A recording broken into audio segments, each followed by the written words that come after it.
O tema da anistia, Gabriel, audiência que nos acompanha, doutor Constantino, ele até que é muito caro à humanidade, justamente no sentido de se buscar pacificação social. E essa que eu acho que é a questão de fundo que se coloca, inclusive esse esforço agora do presidente do Senado de fazer uma anistia que contemple apenas os setores que foram, vamos bem dizer, massa de manobra. Eu acho que nós temos que considerar, à luz do que a Constituição estabelece lá no artigo 5º, incisos 43 e 44, o que fez já o ex-ministro Celso de Mello, que foi ministro do Supremo, enfim, foi decano durante muito tempo, uma grande referência, nomeado por José Sarney, insuspeito de ser alguém que tenha posições próximas à esquerda, o que fez ele hoje virar um militante da causa contra a anistia. Eu refiro isso tendo bem presente que ele foi substituído por o ministro Cássio. Então aí já se tem uma ideia do perfil da própria Suprema Corte que recebeu essa atribuição. Que tem essa atribuição constitucional, infelizmente eu acho que não é o modelo mais adequado de julgar políticos ao mesmo tempo que tem que zelar pela efetividade da Constituição. O ministro Celso de Mello, em várias entrevistas e artigos que publicou em revistas especializadas da área do direito, ele tem apontado que justamente os incisos 43 e 44 da Constituição, do inciso 5º da Constituição, eles impedem a anistia com relação à tentativa de golpe de Estado, tentativa de supressão do regime democrático, atos terroristas e, sobretudo, eu fico por aqui, e a audiência que nos acompanha, o que está aparecendo muito mais é uma autoanistia. Quando o filho do Bolsonaro é o grande militante do tema da anistia, inclusive se sublevando com relação a essa proposta de cisão da anistia, que não contemplaria o pai dele, por óbvio, só contemplaria aqueles que foram, vamos dizer, a massa de manobra. Quer dizer, isto nos coloca o dever de refletir. É o momento de fazer uma anistia? Não deveríamos aguardar o término dos processos criminais para depois serenamente então se identificar, até porque os próprios ministros que estão agora apreciando do Supremo as acusações fatiadas. Ontem foram recebidas do terceiro núcleo e eles foram muito claros ao dizer que o exame da culpabilidade fatalmente levará a uma diversificação de penas, porque as condutas são diferenciadas e nesse núcleo central está havendo uma especificação de condutas já na denúncia. Então eu coloco isso que eu entendo que, além de acompanhar o ministro Celso de Mello, que entender que não é passível de anistia em nenhuma circunstância, eu entendo que a anistia ela é um instrumento jurídico-político para serenar os ânimos.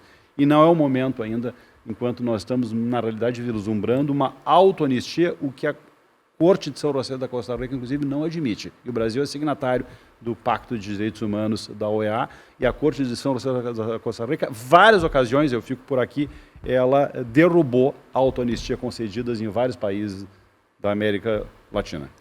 E eu não acompanho em alguns argumentos o meu nobre doutor Paulo, porque, primeiramente, eu interpreto que é um arremedo e não me pareceria um esforço do senador presidente Alcolumbre, notadamente ele, que alguns meses atrás dizia que a anistia não era pauta e agora se tornou pauta. Ou seja, nós vivemos num país convulsionado, tensionado por extremos. De um lado, de outro, é um partido político, é um outro partido que tomam iniciativas agressivas, efervescentes a uma sociedade que tem, na sua forma de viver, um ambiente amistoso. Sim, a anistia serve para contemporizar. Nós temos aí doutrinadores, me lembro bem do François Host, que a anistia nada mais é do que um perdão, mas não o afastamento da memória. Pois bem, talvez fosse sim um momento de se pensar em anistia. E quando se questiona a este arremendo que apresenta o presidente de anistiar uns, não anistiar outros, ou também a referência trazida da autoanistia. Isso é um tema delicado, a autoanistia é um tema delicado. Ou seja, eu sou o ditador, eu faço mal e depois eu busco uma anistia para mim.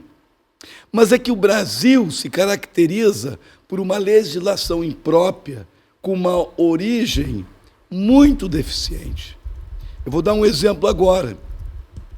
Eu não conheço os dizeres do ministro Celso de Mello, a quem eu atribuo um pontificado exemplar de julgados, e tenho muita dificuldade de observar algumas decisões atuais que fossem ao pé daquele elemento tão intelectual.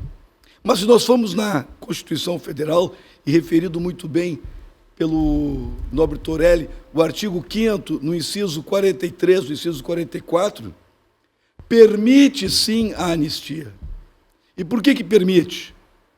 Independentemente da origem do poder constituinte que lavrou esse dispositivo. Mas, no inciso 43 do artigo 5º, nós temos que é proibida a anistia nos crimes de tortura, tráfico ilícito de entorpecentes, drogas, terrorismo. Pulem agora para o inciso seguinte, que é o 44.